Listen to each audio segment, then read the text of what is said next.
दोस्तों कुछ समय पहले मैंने म्यूचुअल फंड में 500 रुपये डाल दिए थे, मे बी 3-4 महीने पहले, और आज मुझे 111 रुपये का रिटर्न मिल गया है। और आप देख सकते हैं कि 3-4 महीने में 22.5% का रिटर्न मुझे मिला है। अगर मैं यही पैसे बैंक में डाल देता तो मुझे 3-4% का रिटर्न मिल जाता, और एफडी करता तो 7-7.5% का रिटर्न मिल जाता।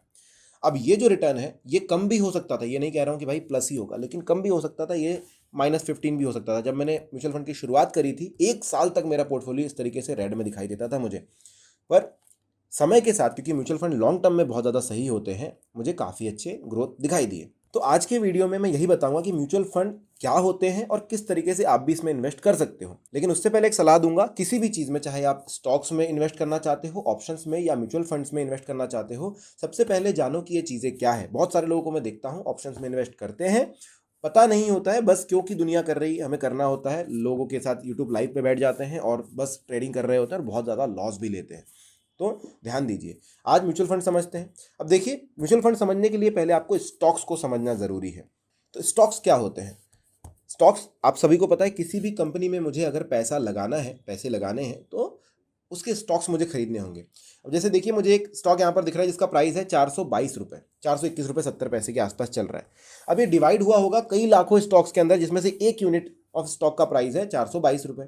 अगर मुझे ये खरीदना है, तो क्योंकि इंडिया में हम डीमैट अकाउंट बनाते हैं सबसे पहले और उसके थ्रू खरीदते हैं, और शेयर खरीदने के लिए जब हम जाते हैं तो हमें फ्रैक्शन में शेयर नहीं मिलते। मैं कभी भी 0.5 शेयर या 1.5 शेयर नहीं खरीद सकता हूँ। मुझे 1 के मल्टीपल में खरीदना होगा, 2 के मल्टीपल, मुझे जो है पूरे नंबर में खरीदना होगा। या तो मैं एक स्टॉक खरीदूंगा, या तो मैं 2 स्टॉक खरीदूंगा, या तो मैं 3 खरीदूंगा, या 15, 20, 40, 50 जितने भी खरीदने हैं वो खरीदूंगा।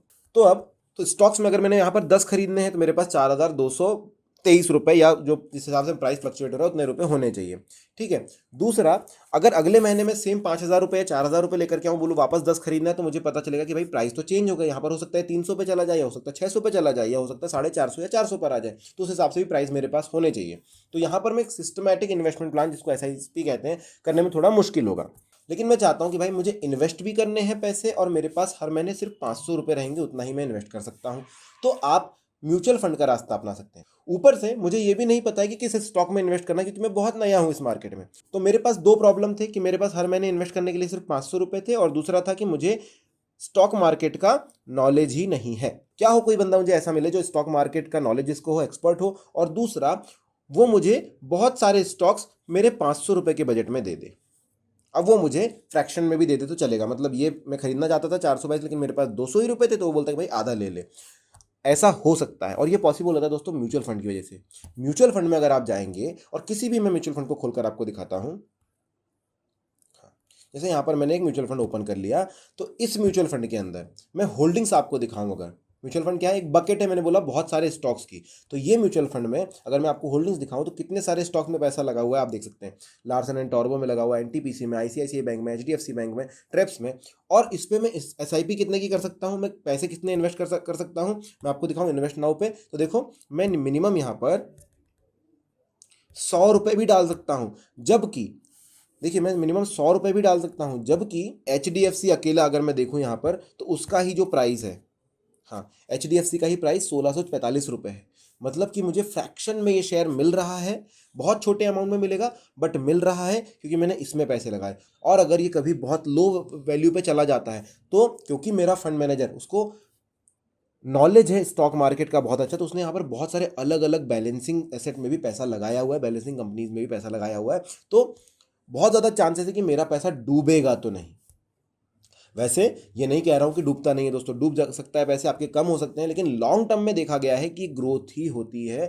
जब आप 5 साल, 10 साल, 25 साल का कमिटमेंट करके आते हैं, तो ग्रोथ देखी गई है अभी तक। तो इस पर आप थोड़ा सा भरोसा कर सकते हैं।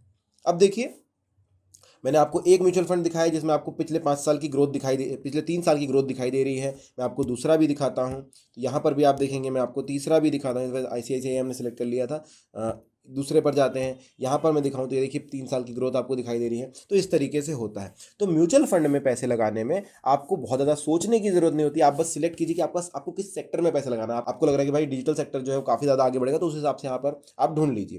प्लस धन, जैसे मैं धन के ऊपर आपको दिखा रहा हूँ कि ये एप्लीकेशन है, तो यहाँ पर आपको सॉर्टिंग करके भी मिल जाती है। जैसे आपको हाई रिटर्न्स चाहिए, आप इस पर चले जाइए डायरेक्टली। आपको हाई रिटर्न्स वाले जो है देखिए 5 साल में 186% रिटर्न दिया है, 171% रिटर्न दिया है, सब 5 रेटेड है, 5 स्टार रेटेड है। तो ये सॉर्ट करके आपके लिए रखता है। ये सारे लार्ज कैप भी हैं। बट एक चीज़ और बताता हूँ, जब आप म्यूचुअल फंड में इन्वेस्ट करने के लिए जाएं तो जिसमें हाई रिटर्न लिखा हुआ है वहाँ पर हाई रिस्क भी होता है। इस पर मैं क्लिक करूँगा तो आपको बताएगा भी कि भाई यहाँ पर रिस्क भी उतने ही ज़्यादा है। ठीक है, अगली बात, अगर आपको इंडेक्स फंड में इन्वेस्ट करना है तो आप यहाँ से जा सकते हैं। टॉप रेटेड स्कीम भी है, लिक्विड फंड्स भी है, लार्ज कैप भी है। तो ये सारी चीज़ आप धन के ऊपर देख सकते हैं। अब धन पर इन्वेस्ट कैसे करना है उसके लिए मैं प्रॉपर एक बराबर वीडियो बनाया हुआ है, वो भी आप चैनल पर देख सकते हो। फिलहाल मैं आपको दिखाता हूँ किसी भी म्यूचुअल फंड को सिलेक्ट करके कैसे आप बाय कर सकते हो। जैसे मैंने यहाँ पर इन्वेस्ट भी 500 किया। दो तरीके होते हैं हर जगह पर। मैंने एक सिलेक्ट कर लिया, भाई म्यूचुअल फंड के अंदर में आ गया, मुझे इन्वेस्ट करना है, तो नीचे इन्वेस्ट नाउ का बटन जो है वो मैं दबा दूंगा। इस बटन को दबाने के बाद मेरे पास दो ऑप्शन होते हैं, SIP और वन टाइम। जैसे कि मैंने कहा था मेरे पास हर महीने 200 रुपये होते हैं इन्वेस्ट करने के लिए, या फिर मेरे पास 20,000 रुपये तुरंत है। 20,000 रुपये तुरंत में वन टाइम पे जाऊँगा, यहाँ पर 20,000 रुपये अमाउंट लिखूंगा और इस पर पैसे डाल दूंगा जिसमें जो मैंने म्यूचुअल फंड सिलेक्ट किया था। और अगर मुझे SIP करनी है, हर महीने 200 रुपये डालने हैं, तो मैं यहाँ पर जाऊँगा, वन टाइम में जाऊँगा और यहाँ पर मैं, हाँ देखिए 500 रुपये इसमें मिनिमम। कुछ कुछ फंड्स में 200 भी डाल सकते हैं, जैसे मैंने आपको अभी दिखाया। कुछ में 100 भी डाल सकते हैं और कुछ में 500 भी डाल सकते हैं। 500 रुपये लिखूंगा, हर महीने यहाँ पर इन्वेस्ट एज SIP करूँगा। तो आगे मुझसे डेट पूछ ली जाएगी, आगे मुझसे बोल जाएगा भाई हर महीने बैंक से तुम्हारे पैसे निकालने, क्या निकाल लो बोलना है और बस आपको इन्वेस्ट कर देना। उसके लिए एक प्रॉपर वीडियो है, वो जरूर आप देख लीजिएगा। तो म्यूचुअल फंड के बारे में अगर आपको चीज़ें क्लियर हुई होगी तो कमेंट सेक्शन में जरूर बताना। वीडियो कैसा लगा वो भी मुझे जरूर बताइएगा और लाइक सब्सक्राइब शेयर जरूर कीजिए। Thank you.